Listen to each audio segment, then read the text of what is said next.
नमस्कार दोस्तों, स्वागत है आपका टेक्नो डिफेंस अपडेट पे। तो दोस्तों फाइनली आज भारत के अंदर हमारा डिफेंस एक्सपो ऑफिशियली शुरू हो चुका है और यहाँ पर आप सबको नए नए जो वेपन्स हैं वे भी देखने को मिलेंगे और साथ में हमारे जो वेपन्स अंडर डेवलपमेंट है तो उनमें भी यहाँ पर सुधार करके उनको भी डिस्प्ले किया गया है। यहाँ पर हमारे जो फ्यूचर कॉम्बैट इन्फेंट्री व्हीकल्स हैं उनको भी देखा गया है। लाइट वेट कैटेगरी का जो टैंक है वो भी यहाँ पर है, नए रॉकेट्स और ढेर सारे जो अन्य वेपन्स हैं वे भी आप सबको इस डिफेंस एक्सपो के दौरान में देखने को मिलेंगे।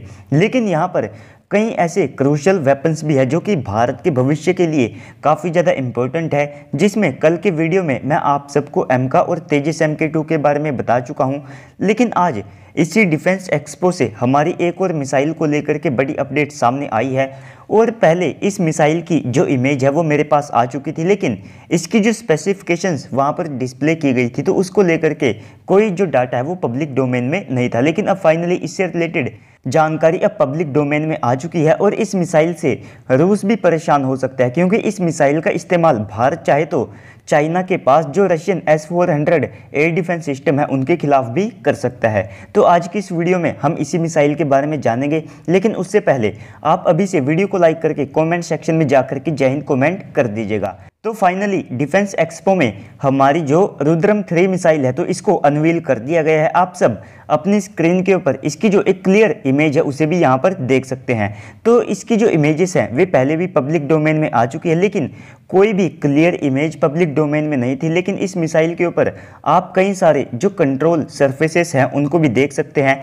जिससे कि ये बात साफ हो जाती है कि ये मिसाइल हाईली मैन्यूवरेबल होगी, यानी कि दुश्मन के एयर डिफेंस सिस्टम से बचने के लिए ये मैन्यूवर्स को भी परफॉर्म करने में कैपेबल होगी। इसी के साथ में जो पोस्टर है वहाँ पर भी देखा जा सकता है कि ये एक 1.5 से लेकर के 1.6 टन की मिसाइल होगी जो अपने साथ लगभग 200 किलोग्राम तक का पेलोड कैरी करने में कैपेबल होगी। इसी के साथ में इस मिसाइल की रेंज को 550 से लेकर के 600 किलोमीटर के आसपास का बताया जाता है। और हाल ही में भारत ने इस मिसाइल के लगभग जो 20 यूनिट्स है तो उनके निर्माण का भी ऑर्डर प्लेस किया था और इन मिसाइल का जो इंटीग्रेशन है वो Su-30 MKI फाइटर जेट के ऊपर शुरू हो चुका है, क्योंकि ये एक काफ़ी ज़्यादा हैवी मिसाइल है और इसकी रेंज भी आप सबको काफ़ी ज़्यादा देखने को मिलेगी। और आमतौर पर हमारी जो नई मिसाइलें होती है तो उनका टेस्ट हमारे Su-30 MKI फाइटर जेट से ही किया जाता है। इसी के साथ में ये अपने टर्मिनल फेज में सुपरसोनिक या फिर जो हाइपरसोनिक स्पीड है उसे अचीव करने में कैपेबल होगी, यानी कि इसकी जो स्पीड है वो आप सबको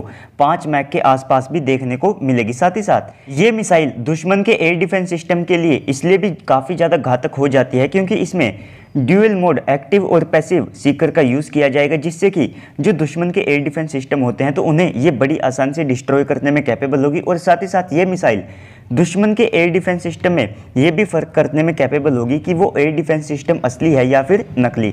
इसी के साथ में इसके जो एरो कंट्रोल सरफेसेस है तो ऐसे में ये हाईली मैन्यूवरेबल मिसाइल होगी, जिससे कि दुश्मन के एयर डिफेंस सिस्टम के लिए इन्हें ट्रैक करके इन्हें मार गिराना भी काफ़ी ज़्यादा मुश्किल होगा। तो डेफिनेटली आने वाले समय में भारत इस मिसाइल का इस्तेमाल Chinese S-400 air defence system के खिलाफ भी करेगा। हालांकि MTCR के रूल के अकॉर्डिंग उनको लगभग 250 किलोमीटर तक की जो मिसाइलें हैं वे S-400 के लिए मिली होगी। इसी के साथ में ये missile air defence system, shelter, radar, bunker ऐसे जितने भी जो दुश्मन के स्ट्रेटेजिक एसेट्स होते हैं तो उनको डिस्ट्रॉय करने में कैपेबल होगी। और DRDO पहले से ही हमारी रुद्रम 1, जिसे हम सब नेक्स्ट जनरेशन की एंटी रेडिएशन मिसाइल भी कहते हैं, तो उसको भी डेवलप कर चुकी है, जिसकी रेंज आप सबको 200 किलोमीटर के आसपास की देखने को मिलेगी।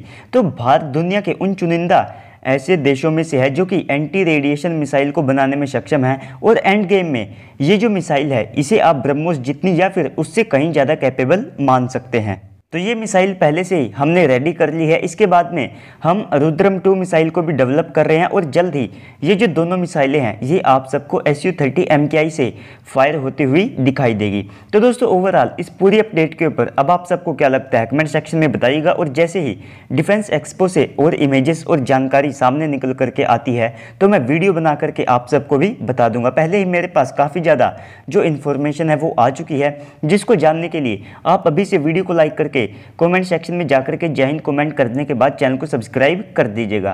तो चलिए दोस्तों आज की इस वीडियो में इतना ही, मिलते हैं अगली वीडियो में, तब तक के लिए गुड बाय, जय हिंद।